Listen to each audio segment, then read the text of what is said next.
The needle went in clean. Silas Creel watched the nurse draw his blood with the same detached focus he used to navigate ice storms on Lake Superior.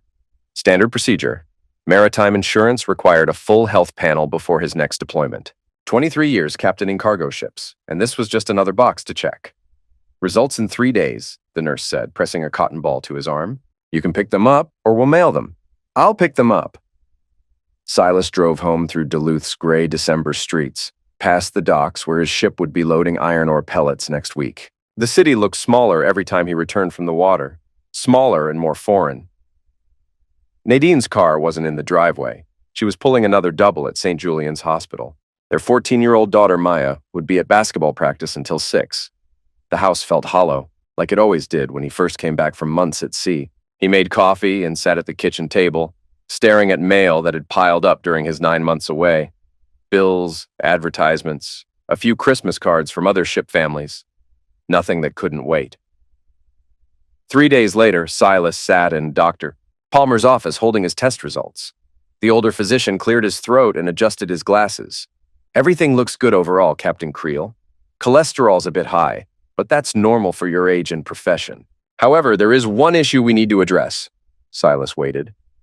You've tested positive for chlamydia. It's easily treatable with antibiotics, but we need to discuss contact tracing and I've been at sea for 9 months. I understand, but 9 months. No shore leave longer than 8 hours in Thunder Bay. No contact with anyone except my crew. Dr. Palmer shifted uncomfortably. Well, these things can sometimes remain dormant, or perhaps there was exposure before your departure. Silas took the prescription and left without another word. He sat in his truck in the hospital parking lot for 20 minutes, engine running, heater blasting against the December cold. 9 months. He'd left in March and returned in November. The math was simple and ugly. That evening, Nadine came home exhausted from her shift, still wearing scrubs. She kissed his cheek absently and microwaved leftover lasagna. How is your physical? She asked, not looking up from her phone. Fine.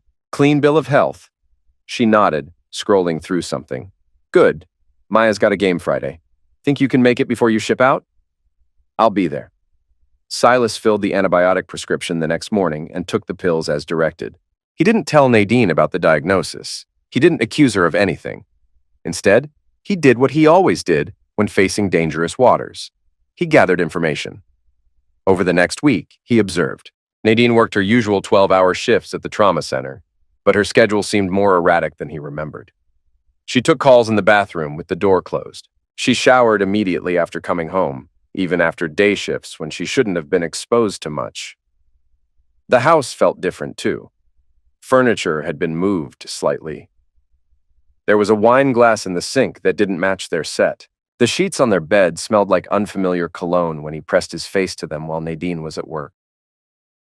Silas had spent decades reading wind patterns and ice formations, learning to spot danger before it became deadly. The signs in his own home were just as clear if you knew how to look.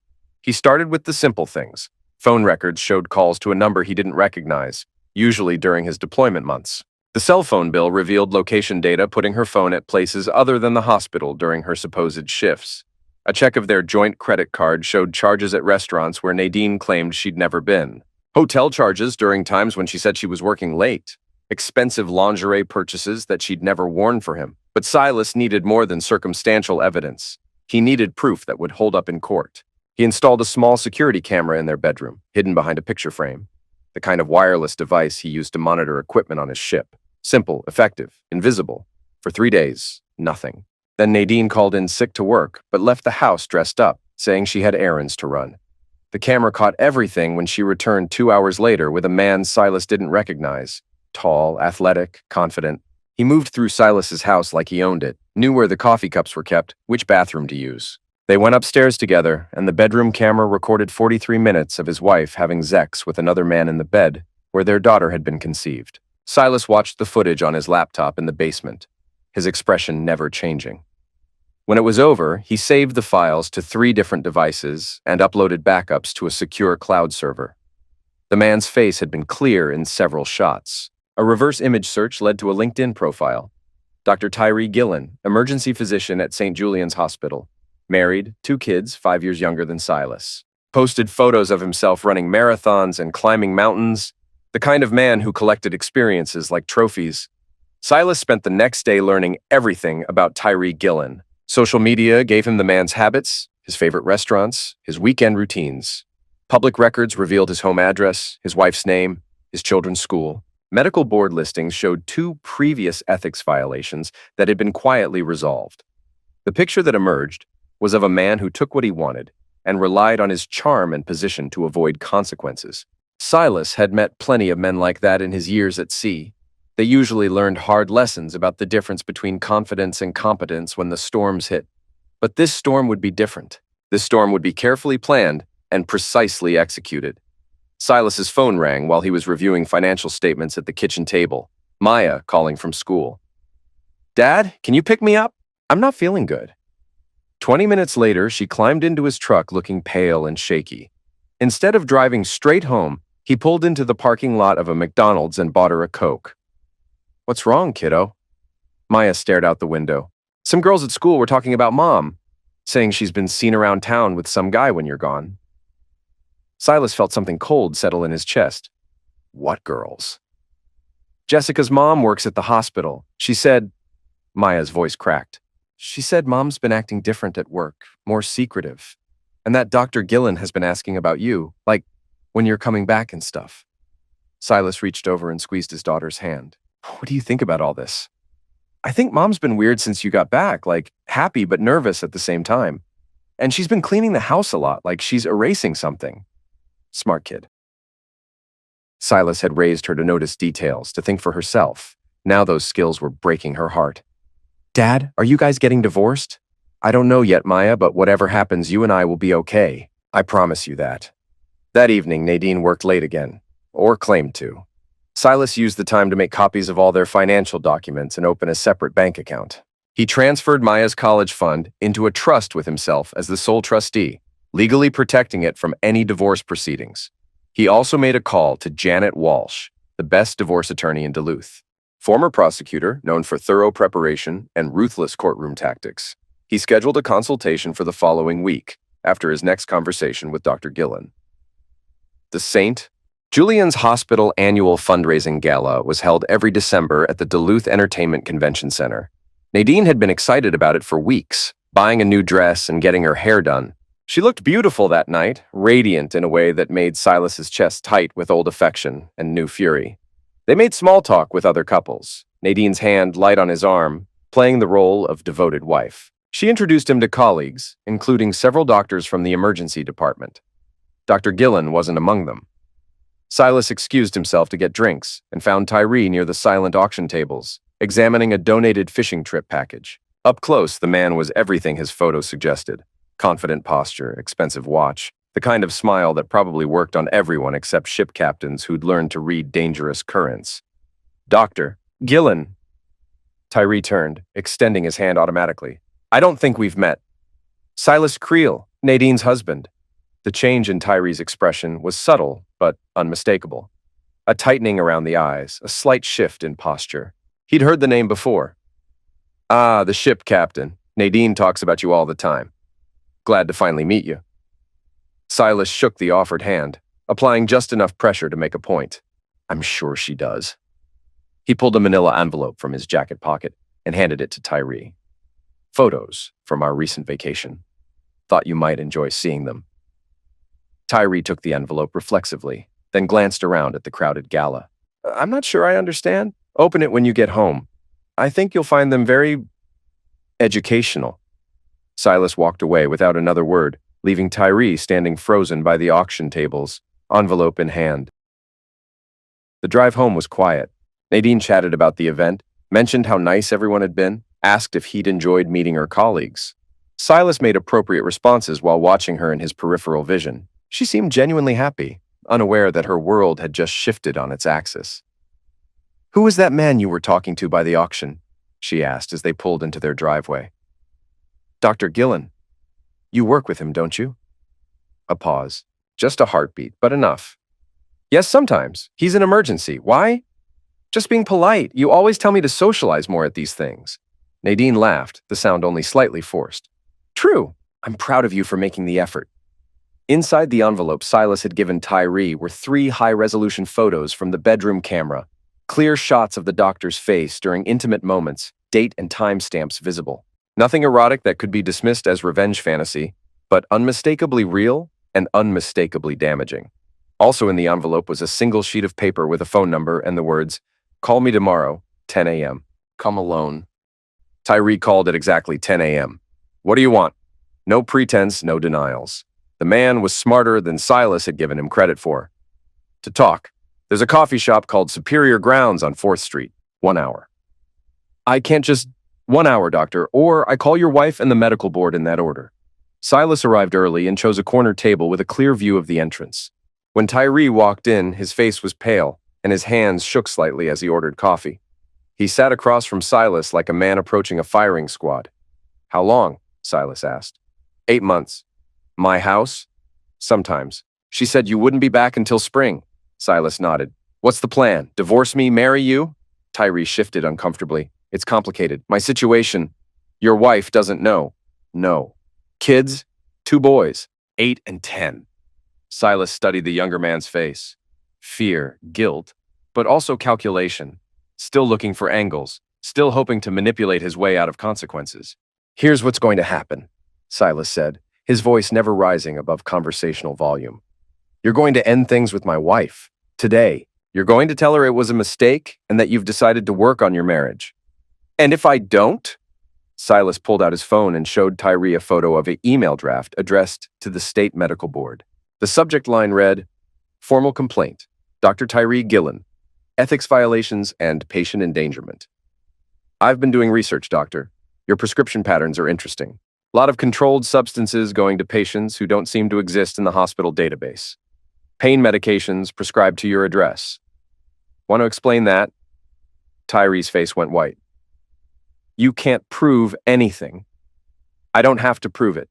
I just have to report it. The investigation will prove it for me." Silas leaned forward slightly. "How long do you think you'll keep your license once they start digging?" "You fool." "Maybe. But I'm not the one sleeping with another man's wife and stealing substances from cancer patients." Silas stood to leave, then paused. "Oh, and doctor, don't make me come looking for you. I know these waters better than you know yours." That afternoon, Nadine came home early from her shift, crying. She went straight to their bedroom and slammed the door. Silas found her an hour later, sitting on the bed where she'd betrayed him, mascara streaked down her cheeks. "He ended it," she said without looking up. "I said it was a mistake, that he wants to work on his marriage." Silas sat in the chair by the window, the same spot where he'd set up the camera. "Who ended what?"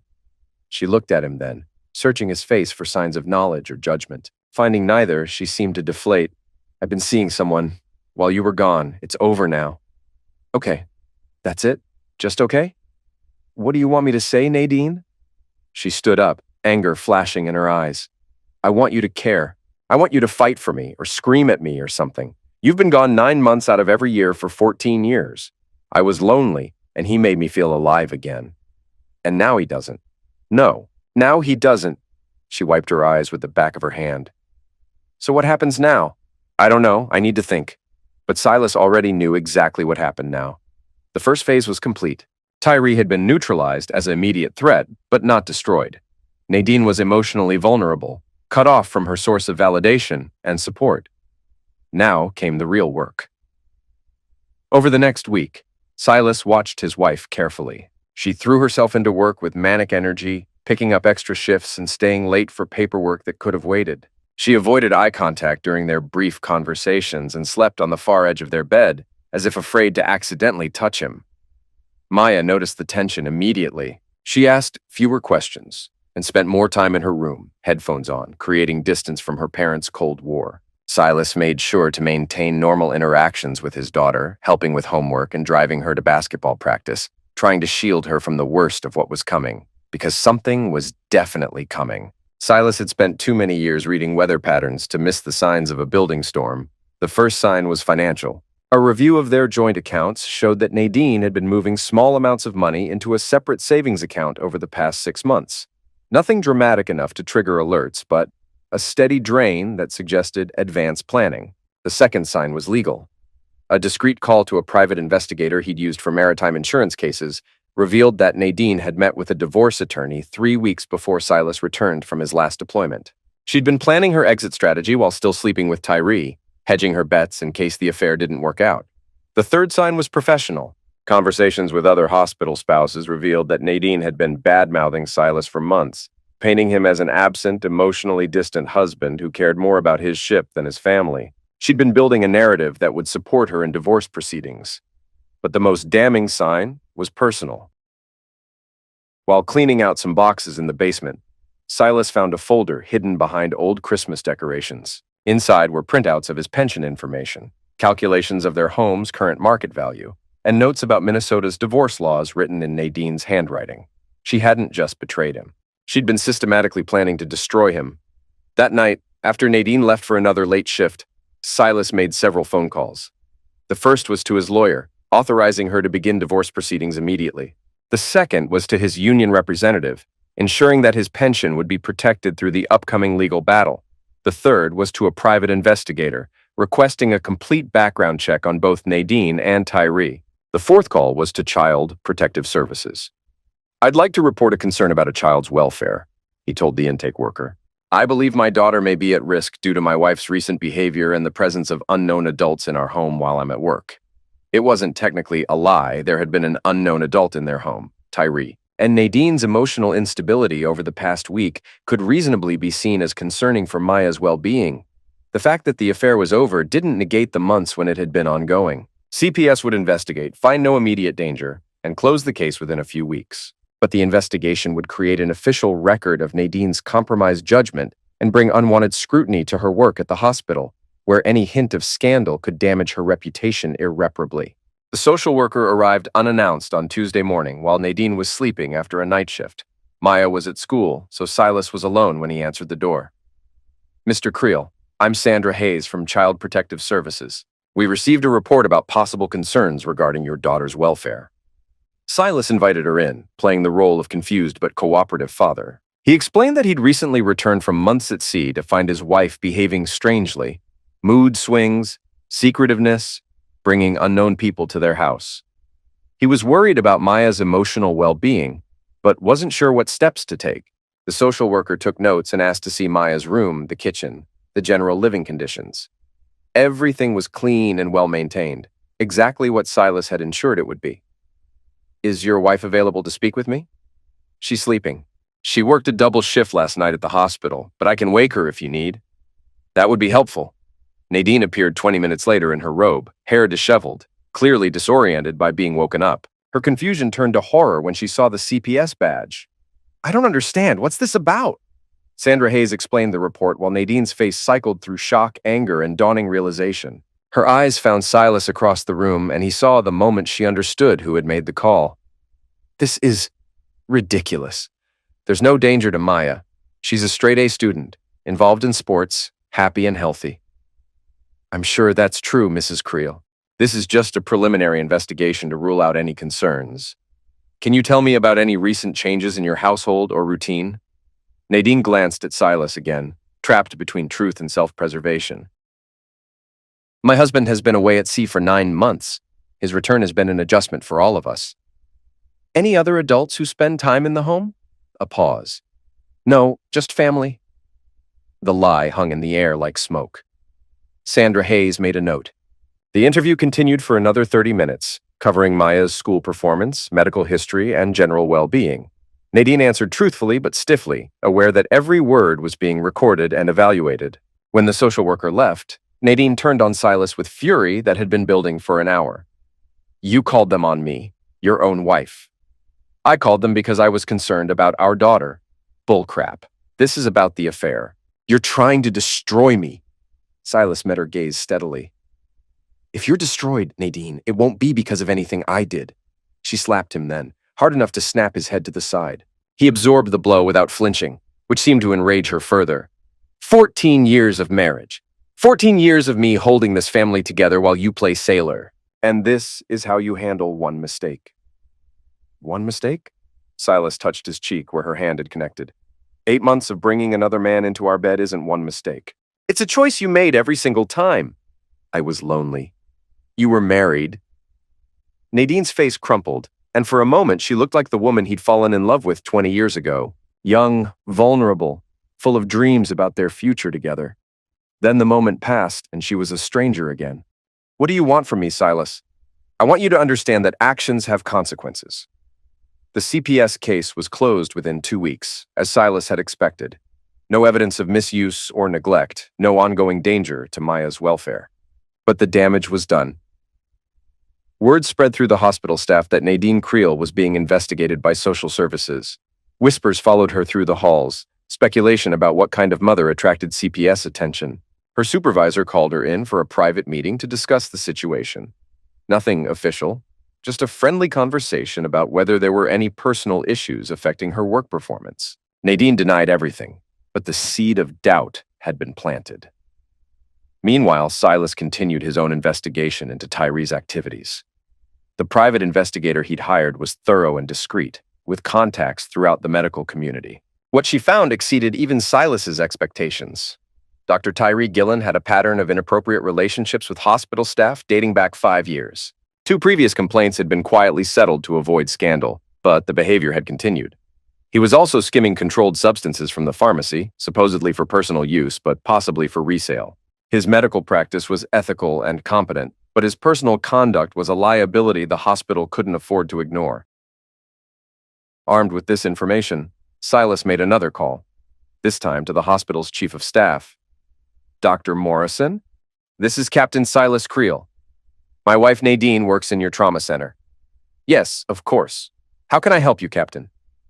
"I have some information about one of your emergency physicians that I think you should be aware of, Dr. Tyree Gillen. It concerns patient safety and potential legal liability for the hospital." There was a pause. "That's a serious allegation. Can you be more specific?" "I'd prefer to discuss this in person. Are you available this afternoon?" They met in Dr. Morrison's office at 3 p.m. Silas brought copies of his investigator's report, the prescription records showing suspicious patterns, and carefully edited portions of his bedroom surveillance footage that showed Tyree in his house during times when the doctor was supposed to be on call. "I'm not here to cause trouble for the hospital," Silas explained, "but I thought you should know what kind of risk Dr. Gillen represents before something happens that could expose St. Julian's to liability." Dr. Morrison reviewed the documents with the careful attention of someone who'd dealt with personnel problems before. When he finished, his expression was grim. "This is very concerning. If these allegations are accurate, Doctor, Gillen has violated multiple hospital policies and potentially broken several laws. I understand his medical skills are excellent, but his judgment appears compromised." "Indeed." Dr. Morrison leaned back in his chair. "What outcome are you looking for here, Captain?" "I want him gone, quietly, professionally, but permanently. And I want it on record that his departure was due to policy violations, not personal disputes." "That may be possible, depending on what our internal investigation reveals." Silas stood to leave. "I trust you'll handle this appropriately, Doctor. The hospital's reputation is important to this community." 2 days later, Tyree was called into a meeting with Dr. Morrison and the hospital's legal counsel. Presented with evidence of his policy violations and the potential liability they created, he was given a choice: resign immediately with a neutral reference, or face formal disciplinary proceedings that would become part of his permanent medical record. He chose resignation, effective immediately. Nadine heard about it through the hospital gossip network before any official announcement was made. She came home that evening pale and shaken, having realized that Tyree's sudden departure wasn't coincidental. "You destroyed him," she said, standing in the kitchen doorway while Silas made dinner. "He destroyed himself. I just made sure the right people knew about it. His career is over. No hospital will hire him now." "Then he shouldn't have been stealing pills and sleeping with married women." Nadine's hands clenched into fists. "You're enjoying this." Silas turned from the stove to look at her directly. "No, Nadine, I'm not enjoying any of this, but I'm not going to pretend it isn't necessary. What happens next? Do you destroy me too?" "That depends on you." Maya chose that moment to walk into the kitchen, backpack slung over her shoulder, looking between her parents with the wary expression she'd worn for weeks. "What's for dinner?" she asked, clearly trying to restore some normalcy to the room. "Spaghetti," Silas said, forcing a smile. "Your favorite." They ate in tense silence. Maya filling the quiet with chatter about her day at school, her upcoming basketball tournament, anything to avoid the elephant in the room. After dinner, she disappeared to her room to do homework, leaving her parents alone again. "We need to talk about Maya," Nadine said finally. "What about her?" "About what this is doing to her. The fighting, the tension, the CPS visit. She's 14, Silas. She doesn't deserve to be caught in the middle of our problems." "You're right. She doesn't deserve any of this. So what do we do?" Silas had been thinking about that question for weeks. Maya was his primary concern, the one innocent person in this mess who deserved protection rather than punishment. Whatever happened between him and Nadine, their daughter needed stability and security. "We get divorced," he said simply. Quickly, quietly, with as little drama as possible. Nadine stared at him. "Just like that? What did you expect? That we'd go to counseling and work through your affair? That I'd forgive and forget and we'd renew our vows?" "I hoped." "I don't know what I hoped." "The marriage is over, Nadine. It was over the moment you brought him into our bed. Now we just need to make sure Maya comes through this okay." "And what about custody?" "Primary custody to me. You can have visitation rights, but Maya stays with me." "That's not happening." Nadine's voice turned sharp. "She's my daughter, too." "Your daughter who was exposed to God knows what while you were sneaking around with your boyfriend. Your daughter who's been covering for your lies and mood swings for months. I never put her at risk. You put our entire family at risk, Maya included." They stared at each other across the kitchen table, the battle lines finally drawn. Nadine's face had hardened into the expression Silas had learned to recognize over the years, stubborn determination mixed with self-righteous anger. "Fine," she said, "if that's how you want to play it. But don't expect me to make this easy for you." "I never expected easy, Nadine, but I did expect better." She left the house that night, saying she was going to stay with her sister until they could figure out living arrangements. Maya came downstairs an hour later, having obviously been listening from her room. "Is Mom really gone?" "For now." "Are you guys getting divorced?" Silas nodded. "I'm sorry, kiddo. I know this isn't what you wanted." Maya sat down next to him on the couch, curling up against his side like she used to when she was little. "Can I stay with you? If that's what you want?" "It is. Mom's been different. Even before you came home. Like she was angry all the time but trying to hide it." "She's been going through some things. Adults sometimes make choices that hurt the people they love." "Because of that doctor guy?" Silas looked down at his daughter, surprised by how much she'd figured out on her own. "What do you know about him?" "I saw him here a couple times when you were gone. Mom said he was just a friend from work, but..." She shrugged. "I'm not stupid, Dad." "No, you're not. You're smarter than both your parents put together." "Will I still get to see Mom?" "Of course. We just won't all be living together anymore." Maya was quiet for a long moment. "Is it my fault? The divorce?" "God, no." Silas pulled her closer. "None of this is your fault, Maya, not any of it." But as he held his daughter and felt her shoulders shake with silent tears, Silas wondered if he was lying. Maybe if he'd been a better husband, more present, more emotionally available, Nadine wouldn't have looked elsewhere for what she needed. Maybe if he had chosen a different career, one that didn't take him away for months at a time, their marriage could have survived. Then, he remembered the folder hidden in the basement, the calculated planning that had gone into Nadine's betrayal, and his moment of self-doubt passed. Some people made choices that couldn't be explained or excused by loneliness or neglect. Some people were just willing to destroy what they had in pursuit of what they wanted. Nadine was one of those people. The divorce proceedings began 2 weeks later. Nadine hired an aggressive attorney who immediately filed for temporary spousal support, half of their assets, and joint custody of Maya. She painted Silas as a controlling, absent husband who was retaliating against her for seeking emotional fulfillment elsewhere. Silas's attorney, Janet Walsh, was ready for the fight. She had the financial records showing Nadine's secret savings account, the CPS report documenting concerns about Maya's welfare, and character witnesses who could testify to Silas's reputation as a responsible father and community member. What she didn't have yet was the surveillance footage from the bedroom camera. Silas was holding that in reserve, waiting for the right moment to deploy it. That moment came during Nadine's deposition, when her attorney suggested that Silas's allegations of infidelity were unsubstantiated and motivated by spite. "Mrs. Creel," Janet Walsh said calmly, Are you claiming that you never had a sexual relationship with Dr. Tyree Gillen? Nadine's attorney objected, but the question hung in the air. Nadine shifted uncomfortably in her chair. I refuse to answer that question. You refuse to answer whether you committed infidelity. I refuse to answer personal questions about my private relationships. Janet Walsh smiled. I see. And were any of these private relationships conducted in the marital home while your husband was at sea? Another objection, overruled. Nadine looked trapped. That's not relevant to our custody arrangement. Actually, Mrs. Creel, it's very relevant. Exposing a minor child to adult situations and unknown individuals in the home is a significant factor in custody determinations. The deposition continued for another hour, with Nadine's story becoming more contradictory with each question. By the end, it was clear that she'd been caught in multiple lies about her activities during Silas's absence. That evening, her attorney called with a settlement offer. Nadine would accept a smaller financial settlement and limited custody in exchange for Silas not releasing evidence of her infidelity. What evidence? Janet Walsh asked innocently. Don't play games, counselor. We know your client has some kind of documentation. We're willing to negotiate to keep this out of court. I'll discuss it with my client.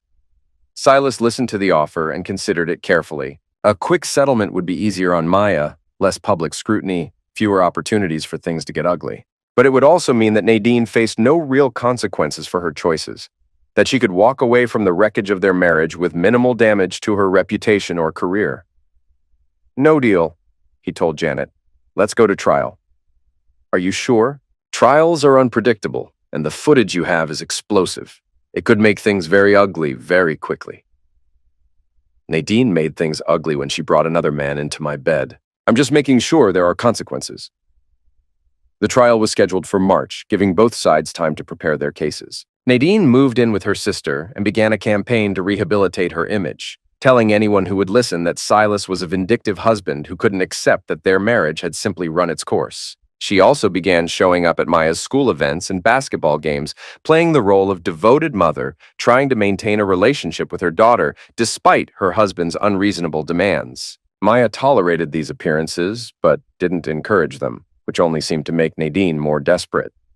Meanwhile, Silas focused on his relationship with his daughter and his preparation for the trial. He also began making plans for his return to sea, knowing that he'd need the income to support 2 households and pay for Maya's college education. But first, he had one more conversation to have with Dr. Tyree Gillen. The former physician had taken a job at a private clinic in Minneapolis, a significant step down from his previous position, but the best he could do with his compromised reputation. Silas tracked him down at a coffee shop near the clinic, arriving early to ensure privacy. Tyree looked older, thinner, worn down by the consequences of his choices. When he saw Silas approaching, his face cycled through fear, anger, and resignation. What do you want now? He asked as Silas sat down across from him. To make sure we understand each other.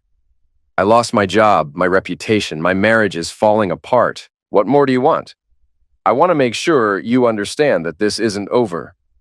Tyree's hands tightened around his coffee cup. What do you mean?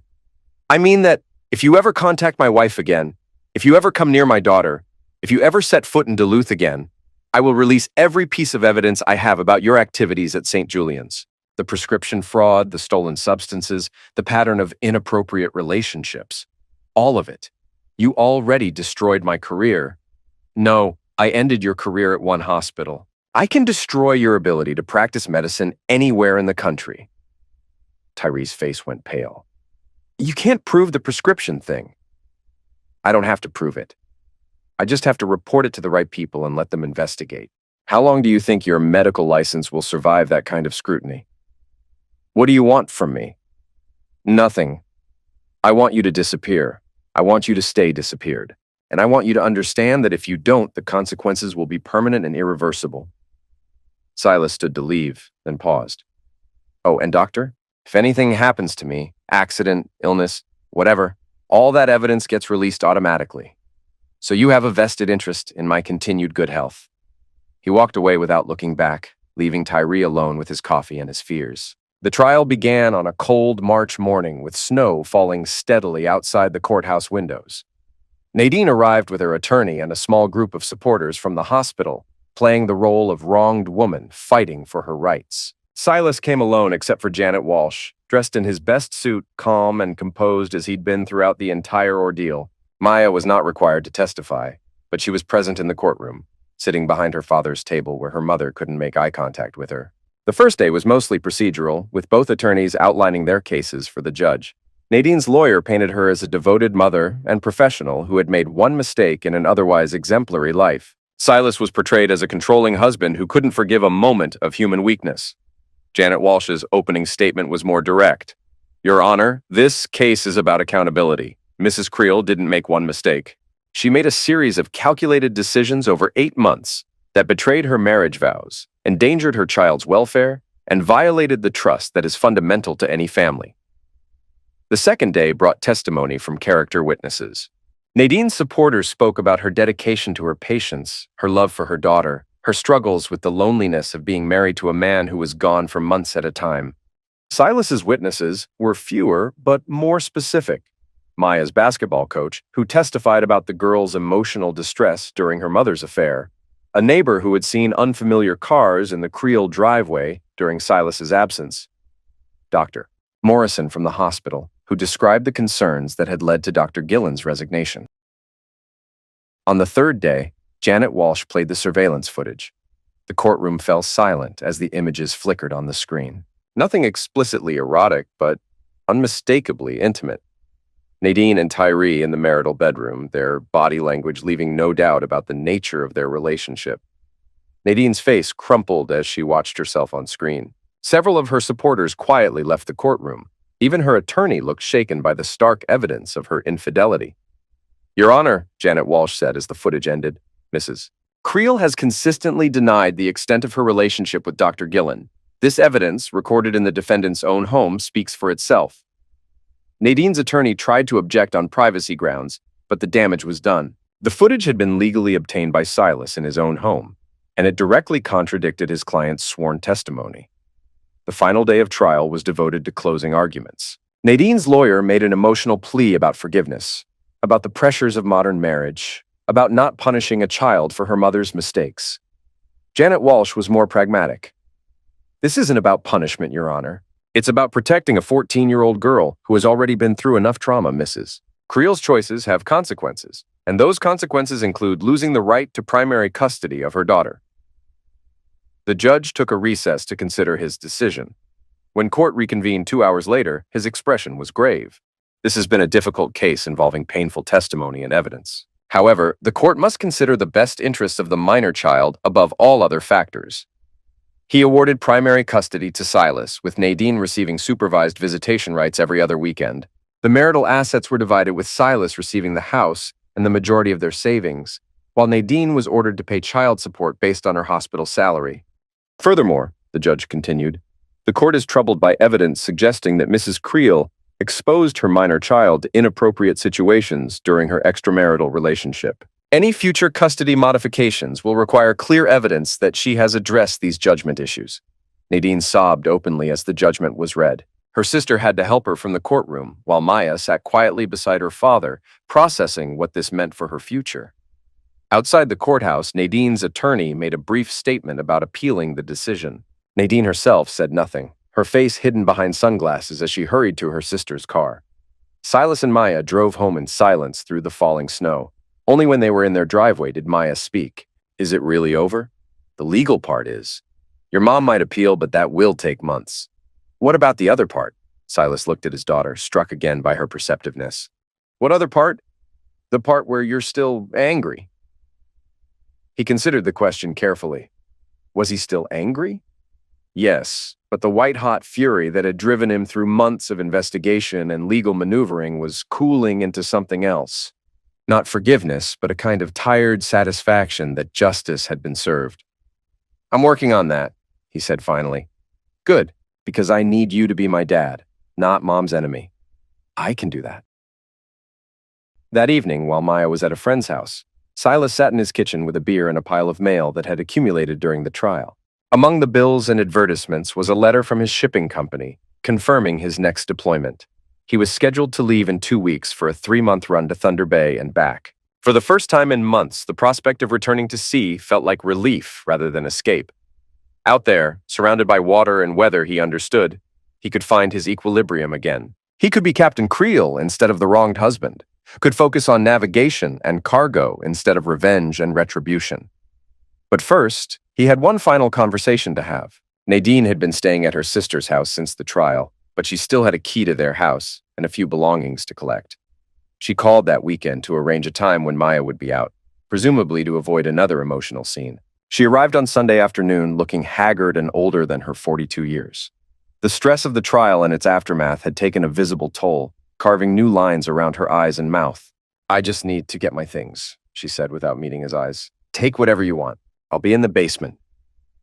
But 20 minutes later, she found him there anyway, standing among the boxes where he'd discovered her hidden planning documents months ago.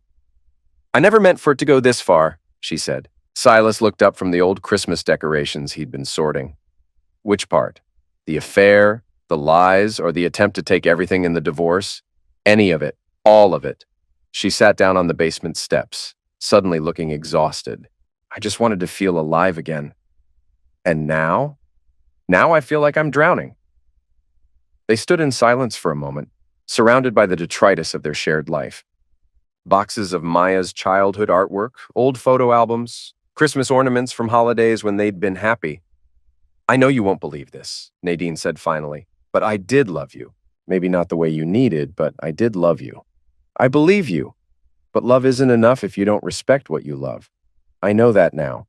Do you? Or do you just know that there are consequences for disrespecting it?" She flinched at the harshness in his voice, but didn't argue. "What happens now, Silas? Between us? Nothing happens between us. You see Maya every other weekend under supervision until she's 18. You pay your child support on time. You rebuild whatever life you can with what's left.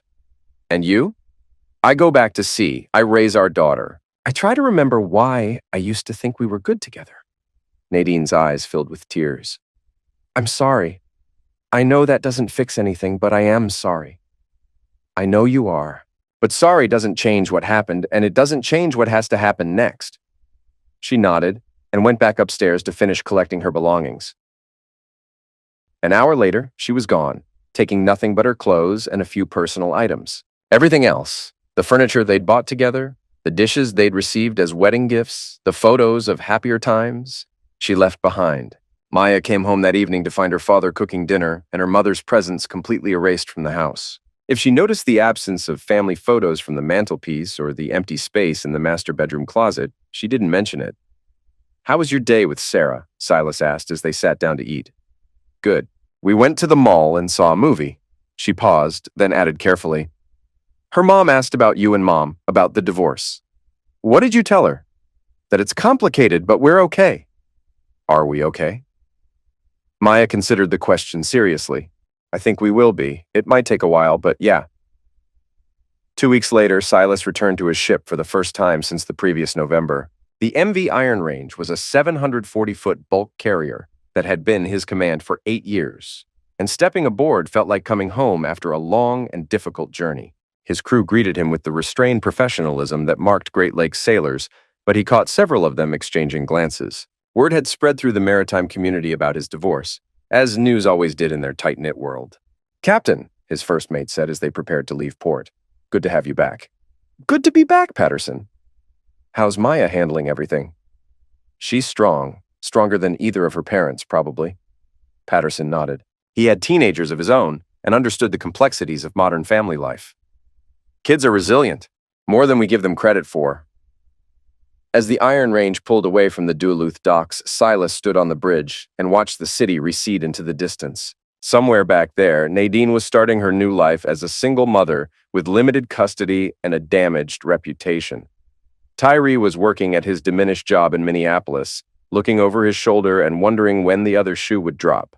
Maya was at school, focused on her studies and her basketball team, building a life that was more stable and honest than what she'd had before. And Silas was back where he belonged, commanding a ship full of iron ore across waters that had tested men for generations. Out here, the rules were simple, and the consequences clear. You respected the lake or it eliminated you. You took care of your crew or they suffered. You navigated with precision or you ran aground. It was, he reflected, a much more honest way to live than what he'd left behind on shore. The 3-month voyage passed quickly, with good weather and no mechanical problems.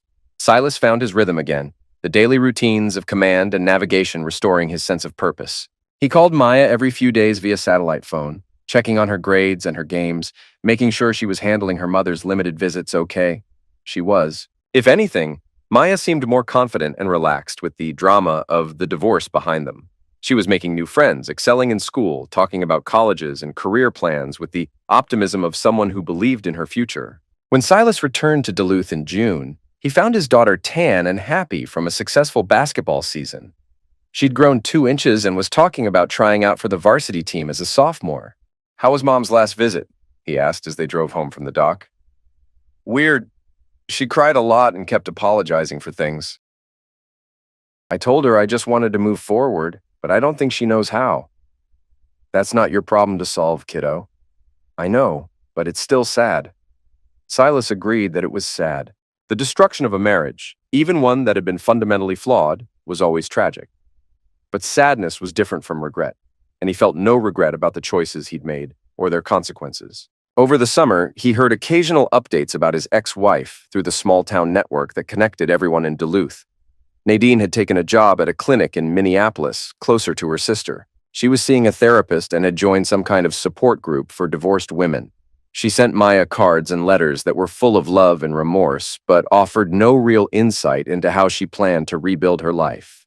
Tyree had disappeared entirely, leaving Minneapolis for parts unknown. Some said he'd moved to California. Others thought he'd gone overseas. Silas didn't care enough to investigate. In August, Maya asked if she could spend a weekend with her mother in Minneapolis. It would be the first unsupervised visit since the divorce, a significant step in their relationship. "Are you ready for that?" Silas asked. "I think so. She's still my mom, even if she made some really bad choices.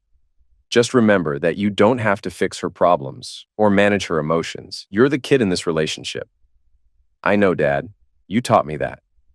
The weekend went well. Maya returned home with stories about shopping with her aunt and visiting the Minneapolis Institute of Arts with her mother.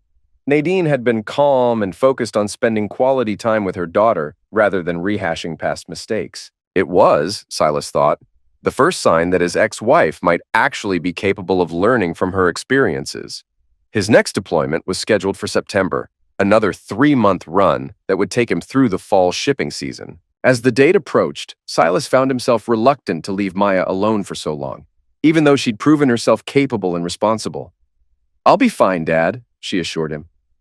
"Mrs. Patterson said I can stay with them anytime I want, and Aunt Carol is only 3 hours away if there's an emergency." "What about your mom?" Maya considered this carefully. "Maybe for a weekend or 2, but this is my home now with you."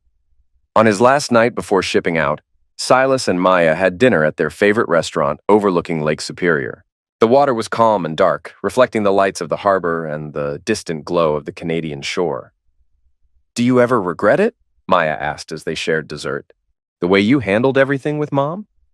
It was a question Silas had asked himself many times over the past year. Had he been too harsh, too calculating, too unforgiving? Had he destroyed his marriage out of pride rather than principle? "I regret that it was necessary," he said finally. "I regret that your mother made choices that forced me to respond the way I did. But no, I don't regret holding her accountable for those choices. Even though it hurt her? Even though it hurt all of us. Sometimes the right thing to do is also the hardest thing to do." Maya nodded, satisfied with his answer. She was old enough now to understand that adult relationships were complicated, that love alone wasn't enough to sustain a marriage, that trust once broken was nearly impossible to rebuild. The next morning, Silas returned to sea for what would be his final voyage of the year. As the Iron Range made its way across Lake Superior toward Thunder Bay, he thought about the year that had passed since he'd first discovered Nadine's betrayal. He'd lost a marriage but gained clarity about what he valued most. He'd been forced to become harder and more calculating than he'd ever wanted to be, but he'd also protected his daughter and preserved his own dignity. He'd learned that revenge could be both satisfying and hollow, that justice and healing were different things entirely. Most importantly, he'd learned that some storms, no matter how devastating, could be weathered and survived. When he returned to Duluth in December, almost exactly 1 year after receiving his STD test results, Silas found Maya thriving. She'd made the varsity basketball team, was maintaining a 4.0 GPA, and had begun talking seriously about college scholarships. She'd also been having regular phone conversations with her mother, rebuilding their relationship slowly and carefully. Nadine had started dating someone new, a widowed teacher who understood the complexities of blended families and damaged histories. "She seems happier," Maya reported after their latest call. "Like she's finally figured out who she wants to be." "Good for her." "Do you mean that?" Silas considered the question. Did he want Nadine to be happy? After everything she'd put their family through, after the lies and betrayal and calculated deception, did he genuinely hope she found peace and fulfillment in her new life? "Yes," he said, surprised to realize it was true. "I do mean that." "Why?" "Because her happiness means you get to have a healthy relationship with your mother. And because carrying around anger is like carrying around poison, it hurts the person holding it more than anyone else." That night, after Maya had gone to bed, Silas sat in his kitchen with a cup of coffee and thought about the future. He had another 10 years before mandatory retirement, 10 years of voyages across the Great Lakes before he'd be forced to find a new way to make a living. Maya would graduate high school in 3 years, then college 4 years after that. By the time she was truly on her own, he'd be ready to step back from the water and figure out what came next. Maybe he'd buy a small boat and offer fishing charters to tourists. Maybe he'd teach navigation classes at the Maritime Academy. Maybe he'd just read books and learn to garden and figure out how to be content with a quiet life on shore. The possibilities stretched ahead of him like open water, full of potential and uncertainty in equal measure. It was a good feeling, he realized. For the first time in years, he was looking forward to whatever came next. 2 weeks before Christmas, Maya asked if she could invite her mother for dinner. "Just dinner," she clarified quickly. "Not to stay overnight or anything. But it's been a year since everything happened, and I think we should try to be normal around each other." Silas's first instinct was to refuse. The house was their sanctuary now, the place where they'd rebuilt their lives after Nadine's betrayal. Inviting her back felt like opening a door that had been deliberately and permanently closed. But as he looked at his daughter's hopeful face, he realized this wasn't about him and Nadine anymore. This was about Maya's need to have both her parents in the same room without drama or tension, to prove to herself that their family could exist in some form, even after everything that had happened. "Okay," he said, "but we keep it simple. Dinner, conversation, then she goes home." "Thank you, Dad." Nadine arrived on the designated evening looking nervous but determined. She'd brought a bottle of wine and a gift from Maya, a book about women in sports that showed she'd been paying attention to her daughter's interests. The meal was awkward at first, filled with careful conversation about safe topics like Maya's school performance and the upcoming basketball season. But gradually, as they remembered how to be civil to each other, the tension began to ease. "This is good," Nadine said, indicating the roast chicken Silas had prepared. "You always were a better cook than me. I had more practice, all those years cooking for myself on the ship." "Do you miss it? Being away so much?" It was a loaded question, containing multiple layers of meaning and history. Did he miss the isolation that had contributed to their marriage's problems? Did he miss being absent while she'd been lonely and vulnerable to temptation? "I miss the simplicity," he said carefully. "Out there, problems have clear solutions. You either navigate safely or you don't. Unlike real life. Unlike real life." Maya looked between her parents, seeming to sense the subtext of their conversation. "I'm glad you're home more now, Dad. Even if it's just between trips." "Me too, kiddo." After dinner, while Silas loaded the dishwasher, Nadine and Maya sat in the living room looking through photo albums from Maya's childhood. He could hear them talking quietly, his daughter asking questions about family vacations and birthday parties, his ex-wife filling in details and sharing memories. It was, he realized, the first time in over a year that their house had felt like a home where a family lived, rather than a refuge where two survivors were hiding from the world. When Nadine left that evening, she hugged Maya goodbye and offered Silas a tentative handshake. "Thank you," she said, "for letting me come, for making this possible. Maya needed it. We all needed it, I think." After she was gone, Maya helped Silas finish cleaning up the kitchen. "That wasn't so bad," she said. "No, it wasn't. Think we could do it again sometime?" Silas dried his hands and hung up the dish towel, considering his daughter's question. A year ago, he would have said absolutely not. The idea of willingly spending time with Nadine, of pretending they could be some kind of family again, would have felt like betrayal of everything he'd fought for. But standing in his warm kitchen with his daughter beside him, He realized that healing wasn't the same thing as forgetting. Moving forward didn't require holding on to anger. And sometimes the strongest thing a person could do was choose grace over grudges. "Yeah," he said. "I think we probably could." On Christmas morning, Maya opened her presents with the enthusiasm of someone who'd learned not to take happiness for granted. She'd received a new basketball and some college prep books from Silas, clothes and jewelry from her mother, and gift cards from various relatives who weren't quite sure how to navigate the new family dynamics. But her favorite gift was the one that didn't come wrapped. The knowledge that her parents could be in the same room without recreating the bitter conflicts that had defined the previous year. "This is the best Christmas I've had in a long time," she said as they sat by the tree, surrounded by wrapping paper and the comfortable debris of a holiday morning. "Even without your mom here? Especially without her here. I mean, I love her and I'm glad we're getting along better, but this is us now. You and me. And that's pretty great." Silas pulled his daughter close and kissed the top of her head. Outside, snow was falling on Lake Superior, the flakes disappearing into the dark water like tiny acts of grace. His ship was tied up at the dock for the winter, waiting for the ice to break up and the shipping season to resume. In a few months, he'd return to sea and the cycle would begin again. But for now, he was exactly where he needed to be. Home, with his daughter, in the life they'd built together from the wreckage of what had come before. It wasn't the life he'd planned when he'd married Nadine 20 years ago. It wasn't the family he'd envisioned when Maya was born. But it was real and honest and earned through struggle, which made it more valuable than anything that had come easily. As the snow continued to fall and Maya dozed against his shoulder, Silas thought about the year ahead. There would be challenges. Maya's sophomore year of high school, college planning, the ongoing process of rebuilding trust with her mother. There would be long separations while he was at sea and difficult conversations about the future. But there would also be basketball games and family dinners and quiet evenings like this one. There would be Maya's graduation and college visits, and all the milestones that marked a young person's journey toward independence. Most importantly, there would be the knowledge that they'd survived the worst storm of their lives and emerged stronger for it. That they'd chosen truth over comfortable lies, accountability over easy forgiveness, and healing over hatred. In the end, that was worth more than the marriage he'd lost or the innocence that had been destroyed. It was worth more than revenge or retribution, or any of the other satisfactions that had driven him through the darkest months of the previous year. It was worth everything.